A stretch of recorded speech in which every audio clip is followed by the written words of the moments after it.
ಲಕ್ನೋ ಏಕನ್ ಕ್ರೀಡಾಂಗಣದಲ್ಲಿ ನಡೆದ 18ನೇ IPL league ಹಂತದ ಕೊನೆಯ ಪಂದ್ಯದಲ್ಲಿ royal Challengers Lucknow super Giants ವಿರುದ್ಧ 6 ವಿಕೆಟ್ಗಳ ಗೆಲುವನ್ನು ಕಂಡಿದೆ. ಪಂದ್ಯದಲ್ಲಿ ಟಾಸ್ ಸೋತ ಮೊದಲ ಬ್ಯಾಟಿಂಗ್ ಮಾಡಿದ ಲಕ್ನೋ ಸೂಪರ್ ಜೈಂಟ್ಸ್ ರಿಷಬ್ ಪಂತ್ ಹಾಗೂ ಮಾರ್ಷ್ ಅರ್ಧ ಶತಕದ ನೆರವಿನಿಂದ 20 ಓವರ್ಗಳಲ್ಲಿ 3 ವಿಕೆಟ್ ನಷ್ಟಕ್ಕೆ 227 ರನ್ ಕಲೆ ಹಾಕಿ ಆರ್ಸಿಬಿಗೆ 228 ರನ್ಗಳ ಕಠಿಣ ಗುರಿಯನ್ನು ನೀಡಿತ್ತು. ಈ ಗುರಿಯನ್ನು ಬೆನ್ನಹತ್ತಿದ ರಾಯಲ್ ಚಾಲೆಂಜರ್ಸ್ ಬೆಂಗಳೂರು 18.4 ಓವರ್ಗಳಲ್ಲಿ 4 ವಿಕೆಟ್ ನಷ್ಟಕ್ಕೆ 230 ರನ್ ಬಾರಿಸಿದೆ. ಈ ಗೆಲುವನ್ನು ದಾಖಲಿಸುವ ಮೂಲಕ ಟಾಪ್ 2 ಸ್ಥಾನಕ್ಕೆ ಏರಿದ ಆರ್ಸಿಬಿ ಕ್ವಾಲಿಫೈಯರ್ 1 ಪ್ರವೇಶ ಪಡೆದುಕೊಂಡಿದೆ. ಮೇ 29ರಂದು ಪಂಜಾಬ್ ಕಿಂಗ್ಸ್ ವಿರುದ್ಧ ಮ್ಯಾಚ್ ಆಡಲಿದೆ. ಲಕ್ನೋ ಸೂಪರ್ ಜೈಂಟ್ಸ್ ಇನ್ನಿಂಗ್ಸ್ ತಂಡದ ಮಿಚೆಲ್ ಮಾರ್ಷ್ ಹಾಗೂ ಮ್ಯಾಥ್ಯೂ ಬ್ರಿಡ್ಜ್ ಆರಂಭಿಕವಾಗಿ ಕಣಕ್ಕಿಳಿದಿದ್ದರು. ಮ್ಯಾಥ್ಯೂ 14 ಬಾಲ್ಗೆ 12 ರನ್ಗೆ ಔಟ್ ಆದರು. ಬಳಿಕ ಕಣಕ್ಕಿಳಿದ ರಿಷಬ್ ಪಂತ್ ಜೊತೆ 3ನೇ ವಿಕೆಟ್ಗೆ ಜೊತೆಯಾದ ಮಾರ್ಷ್ 152 ರನ್ಗಳ ಜೊತೆಯನ್ನು ಆಡಿದ್ದರು. ಅಬ್ಬರಿಸಿ ಆರ್ಸಿಬಿ ಬೌಲರ್ಗಳ ಬೆವರಿಳಿಸಿದ್ದರು. ಮಿಚೆಲ್ ಮಾರ್ಷ್ 37 ಎಸೆತದಲ್ಲಿ 4 ಬೌಂಡರಿ ಹಾಗೂ 5 ಸಿಕ್ಸರ್ ಸಹಿತ 67 ರನ್ ಬಾರಿಸಿದರು. ಇನ್ನುಳಿದಂತೆ ಪೂರನ್ 13 ಬಾಲಿಗೆ 10 ರನ್, ಅಬ್ದುಲ್ ಸಮದ್ ಅಜಯ್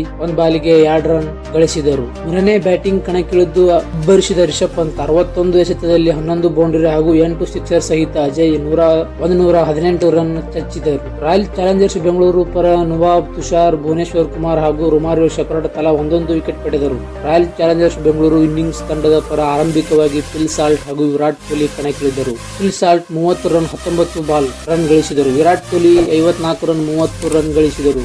3ನೇ ಆಕ್ರಮಣದಲ್ಲಿ ಕಣಕ್ಕಿಳಿದ ರಜತ್ ಪಟಿದಾರ್ 14 ರನ್ 7 ರಲ್ಲಿ, ಲಿವಿಂಗ್ಸ್ಟನ್ ಡಕೌಟ್, ಮಯಾಂಕ್ ಅಗ್ರವಾಲ್ 23 ಎಸೆತದಲ್ಲಿ ಅಂಜಯ್ 85 ರನ್ 41 ರನ್ ಹಾಗೂ ಅಬ್ಬರದ ಪ್ರದರ್ಶನ ನೀಡಿದ ಜಿತೇಶ್ ಶರ್ಮಾ 33 ಎಸೆತದಲ್ಲಿ 8 ಬೌಂಡರಿ ಹಾಗೂ 6 ಸಿಕ್ಸರ್ ಸಹಿತ ಅಜಯ್ 85 ರನ್ ಗಳಿಸಿದರು.